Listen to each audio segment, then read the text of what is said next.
Oh, c'est chaud, c'est chaud. Bon, allez, c'est parti pour la critique analyse. Mes notes, ils sont là. Le chapitre, il est là. Et maintenant, il va absolument falloir que j'explique pourquoi je me suis autant planté. Alors, ce que je vais faire, c'est que je vais dire que c'est pas moi qui s'est planté. Oui, ça, c'est bon, ça. C'est pas moi qui s'est planté, c'est Eiichiro Oda qui s'est planté. Ok, pourquoi ? Parce que il a fait plein d'erreurs, et que en vérité, c'est lui qui fait les conneries, et que nous, on a analysé les conneries qu'il a faites, donc à partir de là, c'est pas de ma faute. Oui, et je vais aussi dire que Elbaf, c'est de la merde. Oui, ça c'est bien, parce que on a que 3 chapitres, mais à partir de 3 chapitres, on peut quand même dire que Elbaf, ça va être un gros chapitre de merde. Ouais, ça c'est bien, ok. Ne pas dire que c'est moi qui est nul, mais dire que c'est Eiichiro Oda qui est nul. Ah, je suis trop fort. Je suis trop fort. Bon, allez. C'est pas tout ça, mais j'ai du boulot. Ok. Salut mes nakamas, c'est le Dog, j'espère que vous allez bien. Bienvenue pour cette critique analyse du chapitre 1129. Un chapitre totalement nul parce que Eiichiro Oda, il est nul. Je peux pas dire ça. Non. Concrètement, je ne peux pas dire ça. Ce début de chapitre, certes, est bizarre. Alors, on va pas dire début de chapitre parce que c'est une erreur. On va plutôt dire ce début d'arc.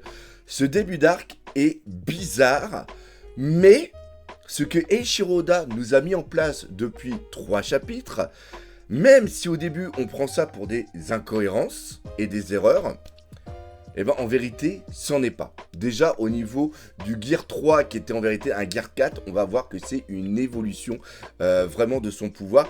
Et l'autre chose aussi par contre qui est importante, c'est que même si globalement il y a un bon suivi et qu'il y avait des indices qui avaient été mis pour voir que c'était Road, mais encore une fois, c'est des indices à la Eiichiro Oda. Cependant, il y a quand même des erreurs dans ce chapitre et on va les étudier ensemble. Et ce qui est encore plus important, c'est que je vais demander votre aide parce qu'il y a une chose, j'y suis depuis hier soir, j'ai passé 2 heures dessus et je n'ai pas réussi à trouver. Donc je demande votre aide pour savoir si vous allez trouver. Bref, tout ça pour dire qu'on va commencer tout de suite la critique analyse du chapitre 1129. C'est parti, 3, 2, 1, let's go! Alors on va faire comme d'habitude, on va prendre le chapitre page par page pour un petit peu essayer de comprendre tout ça. Donc sur la première page, on a tous les humains qui sont déguisés en géants. Et maintenant on sait pourquoi, on va y revenir tout à l'heure, justement aussi par rapport à la brume. C'est aussi un petit peu ce que j'avais dit. Premier plan, on a le reste de la chambre et après on a le géant qui est passé par la porte. Et on voit 3 choses au premier plan. On a le serpent, les souris et aussi le corbac. Le corbac, oui, le corbac qui s'appelle Mugig. On va en reparler tout à l'heure parce que ça, pour moi, c'est une putain d'incohérence. Et comme je l'ai dit en intro, il y a des erreurs. Et quand il y a des erreurs, il faut absolument dire les erreurs. Usopp, il a une moustache et une barbe. Je le dis tout de suite parce que je risque d'oublier, ce n'est pas le cas à la fin. Est-ce que c'est une erreur d'Eiichiro Oda ou pas? Je ne pense pas et j'expliquerai à la fin. Et j'espère que je vais me rappeler parce que si je ne me rappelle pas, je vais passer pour un idiot. Donc ils sont sur le dos du chat. D'ailleurs, durant ma réaction live, vous avez été nombreux à me dire que je faisais très bien le chat. Parce que oui, j'ai un doctorat en chat. Retrouve l'insouciance du... Et c'est ça qui est vraiment cool parce que ce début d'arc, pourquoi je dis que ce début d'arc est bien? Parce qu'il revient à la base de ce qu'est One Piece, un shonen loufoque où il se passe plein de trucs et qui est super marrant. Et là, on a l'insouciance de Luffy qui est présent. Il remarque que vraiment tout est fait en bloc et il trouve que c'est très joli et il demande justement de faire attention de ne rien détruire. Lui qui a l'habitude, hein, on va pas se mentir, de tout bousiller. Faut regarder la chambre dans quel état elle est. Et ce qui est marrant, c'est qu'il met un coup de poing sur la tête du chat quand le chat atterrit et qui casse justement les maisons. Et ça, vous voyez, c'est un petit détail dans la grande case qu'on peut survoler et que l'on voit ici. Donc on est vraiment sur un début assez global. Sauf qu'après, on arrive sur une double page qu'adore faire justement Eiichiro Oda, où on a vraiment un grand plan de côté au niveau des châteaux et au niveau de justement ce qu'il y a dans la chambre qui servait avant de cellules au niveau des géants.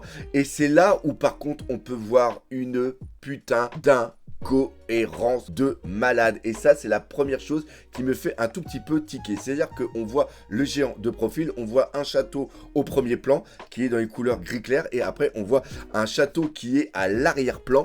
Justement, c'est déguisé en 3 plans, et après on a le dernier avec justement les nuages qui sont faits en coton.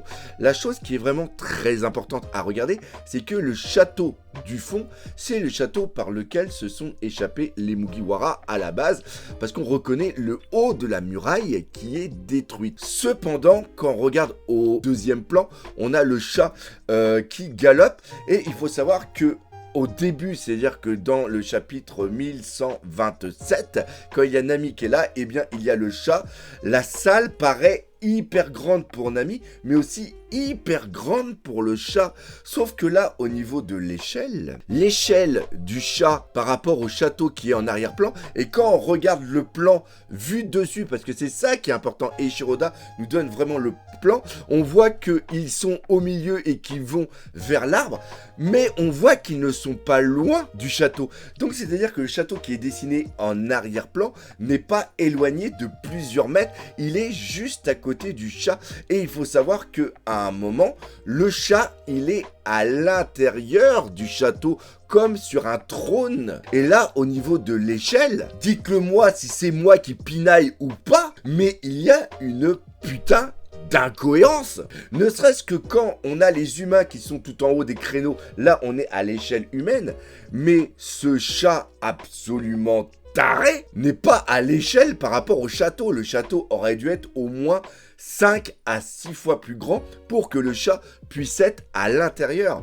Et c'est là-dessus que je dis que Eiichiro Oda nous donne des indices qui sont des sortes de faux indices à la Eiichiro Oda. C'est-à-dire qu'il joue sur notre perception du monde et nous envoie dans des axes d'extrapolation qui ne sont pas bons. Et c'est ça qui est vraiment dommage. Par contre, la chose que j'ai beaucoup appréciée, c'est que on a la navigatrice qui est Nami, qui a lu le plan et après, justement, qui le jette. Et on voit derrière l'arbre le reflet, c'est-à-dire qu'il y a quelque chose qui est distingué. Et ça, dans la réaction live et même dans la manière dont c'est écrit, on avait du mal à percevoir. Mais là, justement, par la traduction de Glénat, c'est marqué « Regarde l'ouf ». C'est le reflet de la porte du miroir qu'on a traversé tout à l'heure. Et c'est ça qui est vraiment bon. C'est-à-dire que là, on a le feu qui est en train de partir par rapport à la porte qu'on voit en reflet justement au niveau du miroir qui est à côté de l'arbre Yggdrasil. Arbre Yggdrasil qui n'est plus central par rapport à ce qu'on aurait pu croire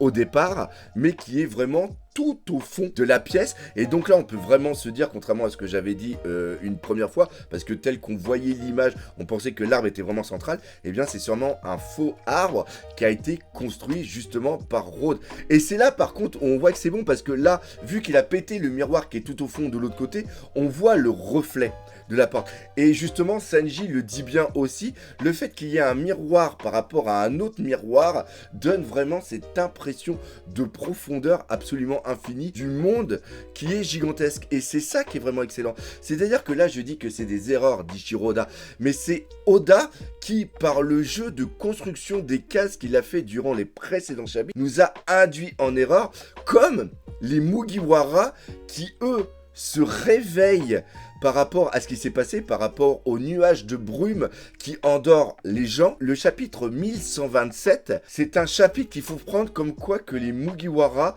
se réveillent d'un état un petit peu comateux et qui découvrent le monde et qui ne font pas attention aux détails. Chose, par contre, qu'on a vu dans le précédent chapitre, le 1129, où Nami, une fois réveillée et une fois à l'aise par rapport au monde dans lequel elle est, commence à comprendre qu'il y a des choses qui ne vont pas. Et là, maintenant, elle remarque que justement, les nuages ne sont pas des vrais nuages, mais ce sont des choses faites en coton. Et c'est-à-dire que le premier chapitre, le 1127, comme tout à l'heure j'ai dit que le fait que le gear n'est pas une erreur et seulement une évolution du pouvoir des Shiroda, cependant les dessins qui étaient mis, le fait qu'il y ait des épées à un endroit, des haches et après que ça soit enlevé, c'est parce que tout simplement c'est pour refléter l'état d'esprit des Mugiwara et donc nous aussi par cette extension lecteur qui avons été endormis, qui avons été déposés dans un monde complètement factice et je trouve avec énormément de recul la construction des 2 premiers chapitres et du 3e ici, le début de l'arc Elbaf, quelque chose qui est vraiment assez sympa et je suis encore dans cette idée que quand à la fin ils vont péter le mur, ils ne vont pas se retrouver directement sur l'île d'Elbaf, mais ils vont se retrouver sur une île qui est à côté d'elle. Mais ça, on y reviendra tout à l'heure. On arrive sur l'autre case parce que c'est vrai que ce chapitre a été très déroutant parce qu'il y a eu énormément de cases avec énormément d'actions qui se sont enchaînées et qui nous ont même pas laissé le temps. C'est-à-dire qu'on a eu beaucoup trop d'infos, trop vite dans les cases, chose que Eiichiroda n'a pas l'habitude de faire. Normalement, encore une fois, un chapitre comme on a ici, c'est quelque chose que normalement il aurait pu faire en 2 chapitres en délayant beaucoup plus la narration dans les différentes cases. Et là, on a le lapin que Luffy a véritablement bouffé et c'est là où on voit que Road est quand même un gros débile de l'équipage de Ajrudin. Il ne capte pas que ceux qui sont en face, ils ont quand même une putain de puissance, surtout qu'il sait que ces personnages-là sont bien Luffy, Zoro, Sanji, Usopp, Nami et aussi Chopper de l'équipage des Mugiwara. Et j'ai l'impression qu'il a encore une case de retard où il s'est arrêté à Dressrosa par rapport à la puissance. Et on va aussi comprendre pourquoi, à mon sens, il est juste comme de simples humain. Il est en train de jubiler, de se dire que vu que c'est une prison et que les murs sont super épais parce qu'ils ont été faits à la base pour que les géants malgré leur force ne puissent pas partir, eh bien ils sont condamnés à être ici et il va savourer le désespoir des humains et encore une fois par rapport à sa taille il se considère comme un dieu et il se considère surtout supérieur aux humains et ce qui est vraiment important c'est que là on va avoir l'attaque de Luffy. Il n'a plus besoin de se transformer en Gear 4 pour avoir la puissance du Gear 4. Et ça, c'est vraiment très important parce qu'on a la même évolution entre le Gear Segundo et le Gear Third qui avait été transformé lorsqu'il avait créé les attaques au niveau du Gear 4. C'est-à-dire qu'on a tous des paliers d'évolution au niveau des Gears. Et c'est-à-dire que maintenant, vu qu'il est devenu Nika, eh bien, à partir de là, les autres gears n'ont plus raison d'être parce que ce n'est plus un paramessiaque qu'il a, c'est tout simplement maintenant il a un Zoan, le Ito Itonomi en version tout simplement Nika et donc maintenant qu'il a conscience involontairement de ce pouvoir, eh ben, il n'a plus besoin de transformer la totalité de son corps pour qu'une partie de celui-ci puisse attaquer. Et donc là, on reconnaît parfaitement l'attaque qui avait terrassé Doflamingo, donc il n'a plus besoin de se transformer. Et donc, les attaques qui lui ont permis de détruire Katakuri, eh bien, c'est des attaques, le Snake Man, eh bien, les attaques liées au Snake Man pourront être utilisées sans qu'il ne soit obligatoirement transformé en Snake Man. Parce que le Gear 4 avait plusieurs déclinaisons. Et maintenant, les déclinaisons sont directement implantées en lui et il peut les utiliser sans transformation parce que sa transformation finale, qui est le Gear 5, est maintenant, entre guillemets, je dirais, ouverte et surtout assimilée. La chose aussi très importante que je n'avais pas relevée tout à l'heure, c'est qu'il est en train de parler et Sanji remarque que les intonations dans son langage fait penser au samouraï. On n'a pas eu dans les précédents arcs, c'est-à-dire Wano Kuni ainsi que Onigashima, on n'a pas eu d'information qu'il y a eu des géants qui sont venus sur l'île. Et ça, pour moi, c'est vraiment important parce que premièrement, les îles sont complètement bloquées, même si on a vu que Big Mom a pu y aller assez facilement. Pourquoi il est comme ça ? Est-ce que, et c'est là où je reprends, parce que on sait que Shanks, lui, a été sur Wano Kuni. Pourquoi on le sait? Tout simplement par rapport au flashback d'Oden. Est-ce que, vu qu'il est encore jeune, hein, il n'a que 63 ans, est-ce que, étant enfant, il n'aurait pas écouté des histoires qui ont été faites par Roger, ou même des histoires plutôt qui ont été racontées par, Shanks, avec ces samouraïs qui sont des guerriers absolument légendaires. Et comme là, on voit qu'il est un dieu et qu'il joue surtout un rôle, et qu'on voit aussi qu'il a aussi certaines éloquences, est-ce que le fait de parler en samouraï, c'est vraiment pour se donner un style? On arrive après sur un passage qui est hyper important, et c'est là où j'ai un énorme problème. Et s'il vous plaît, mes Nakama, essayez de répondre, les commentaires sont là pour ça. On a le flashback de savoir comment les Mugiwara sont arrivés, et ils sont arrivés grâce au Korbak Mugen qui les a amenés. Et on voit que le Korbak a pris le Sunny dans ses serres pour les ramener. Sauf que là, il y a une putain d'incohérence. Et c'est ça qui nous induit en erreur et qui fait qu'on ne pouvait pas le deviner. C'est tout simplement le problème d'échelle. C'est aussi pour ça que je vous ai parlé des châteaux. Pour vous parler que Eiichiro-Oda, ici, là, il a un gros problème d'échelle. C'est-à-dire que le Sunny, on sait que le Sunny, il fait 39 mètres de long. Le Korbak arrive à le prendre dans ses pattes. Ça voudrait dire que le Korbak avec ses ailes, quand on prend l'échelle Sunny et des ailes, le Korbak fait au moins 100 mètres d'envergure et que son corps fait au moins une bonne vingtaine de mètres. Un géant, et c'est là où on voit qu'il y a des problèmes parce qu'au début les géants ne devaient faire que quelques mètres et à la fin Eiichiro-Oda donne l'information que les géants font 20 mètres. Le Korbak n'est plus un animal de compagnie, c'est presque un animal sur lequel un géant pourrait carrément s'asseoir. Ça pourrait être, le Korbak pourrait être une monture. Sauf que dans le précédent chapitre, le 1128, quand on le voit à l'intérieur, c'est Zoro qui le one-shot. Quand on voit l'échelle entre Zoro et le Korbak, c'est quand même assez léger. Et surtout, quand on le voit par rapport au serpent ou par rapport aux souris, le Korbak, il est beaucoup plus petit. Le Korbak, à la rigueur, il fait 10 mètres d'envergure. Ce qui est, ma foi, quand même assez pas mal pour un putain de Korbak. Ah, on est d'accord. Mais il ne fait pas 100 mètres. Sauf si, et là je mets des guillemets parce que je viens juste d'avoir l'idée, c'est complètement dingue, comme on sait que le chat a normalement un fruit du démon qui le transforme en lion. Ça voudrait donc dire que le Korbak aurait potentiellement un fruit du démon qui le transformerait peut-être en condor ou peut-être en oiseau légendaire, pourquoi pas le Mugen, pourquoi pas le corbeau légendaire d'Odin, qui ferait que il peut se transformer grâce à un fruit du démon. On met ça de côté. Ok, donc là, encore une fois, vous voyez, c'est Eiichiro-Oda qui met des éléments. Et le but du jeu, parce que c'est ça, moi, le jeu que j'ai avec lui, c'est de comprendre pourquoi il dessine ça et pourquoi il le dessine comme ça. Ok, je viens d'avoir l'idée. Dites-moi dans les commentaires si vous le validez. Donc après, on comprend que le géant, eh bien le géant c'est tout simplement Road. Quand on reprend les présentations de Road qui a été faite dans les premières 2 pages où on présente les différents équipages de la flotte des Mugiwara, eh bien Road, et oui, en effet, il a des chaussures à talons, il a la moumoute en bas des bottes, donc on aurait pu penser que c'était lui. D'ailleurs, dans les commentaires, vous m'avez dit que un youtubeur américain avait trouvé que justement c'était lui. J'étais voir la vidéo, il dit que c'est lui, mais il pense aussi que c'est Garth.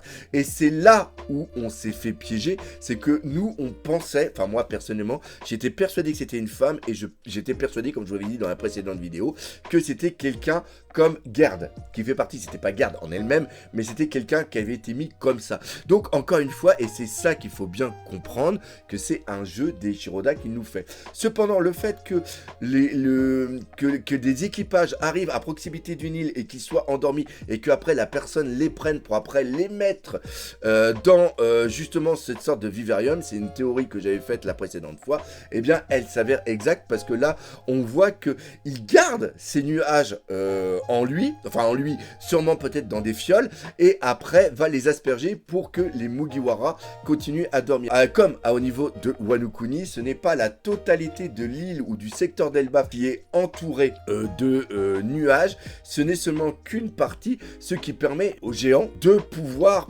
passer sans eux aussi être endormis. On peut imaginer que vu qu'ils étaient complètement bourrés, que le bateau à un moment a dévié de la route et s'est retrouvé dans ces nuages et qu'ils se sont endormis. On va passer sur une chose qui est vraiment très importante, c'est la relation qu'il y a entre Rhodes et Ashruddin. Ashruddin a justement dit que refuse d'être sous les ordres d'humains. Cependant, l'équipage de Ashruddin qui faisait partie de la flotte d'un autre empereur qui est justement celui de Baggy.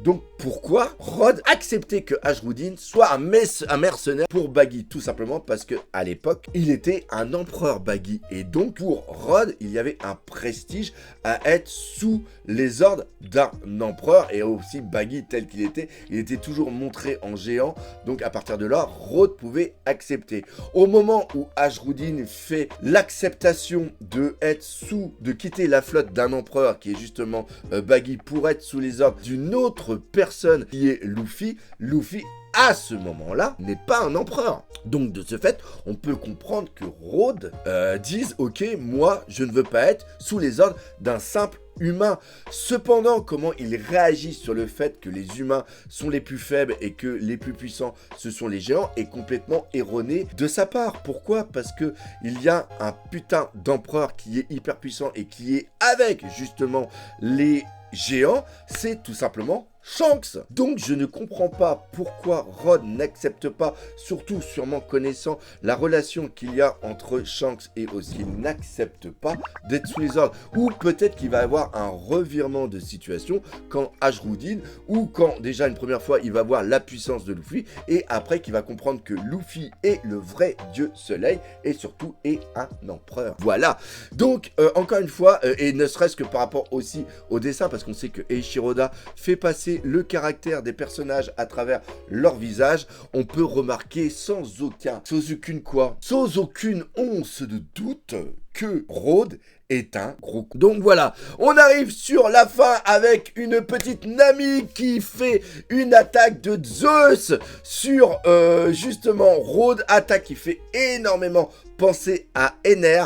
Ça c'est vraiment bon, et là on a un level up quand même de Nami qui est très important. C'est pour ça qu'il est très important d'avoir un level up de Usopp durant cet arc Elbaf. Ce qui est aussi important, c'est que les humains sont au courant de leurs conditions, et là on peut peut-être trouver un moyen de s'enfuir, et on arrive justement sur la fin avec cette double page absolument magnifique, avec un Luffy envoie une patate de taré, et on a Usopp qu'on va faire un petit zoom juste ici parce que j'ai pas bien regardé. Oui, c'est bien une erreur de la part de Eiichiro Oda, c'est-à-dire que le Usopp, quand là ici en train de prier, il n'a plus ses moustaches et sa barbe. Cependant, quand tu prends la dernière case du haut et que tu zoomes, tu vois que Usopp a encore sa petite moustache, mais n'a plus sa petite barbichette. Parce qu'au début, j'avais pris ça comme une sorte de symbole, c'est-à-dire qu'il se délivre de l'endroit où il est, c'est-à-dire qu'il pète le mur qui est censé être indestructible, et comme Usopp perd sa moustache, en vérité, c'était peut-être une symbolique pour marquer la transition entre le fond monde vers le véritable monde qui est à l'extérieur. Et j'ai bien fait d'en parler à la fin et de bien vérifier, parce que ce n'est pas du tout le cas. Et c'est une petite erreur d'Eiichiro Oda. Bref, j'espère que vous aurez aimé cette critique analyse. On se donne rendez-vous ce week-end à la Made in Asia. Et surtout, on n'oublie pas le principal. Si vous avez aimé, n'hésitez pas à partager par les entendre de vous. Laissez des commentaires. Mais surtout, le plus important, c'est de ne pas oublier que One Piece, c'est la vie. Allez, salut mes Nakama. 3, 2, 1, fin. Et encore une fois, on part sur une petite vidéo et on est parti sur une demi-heure.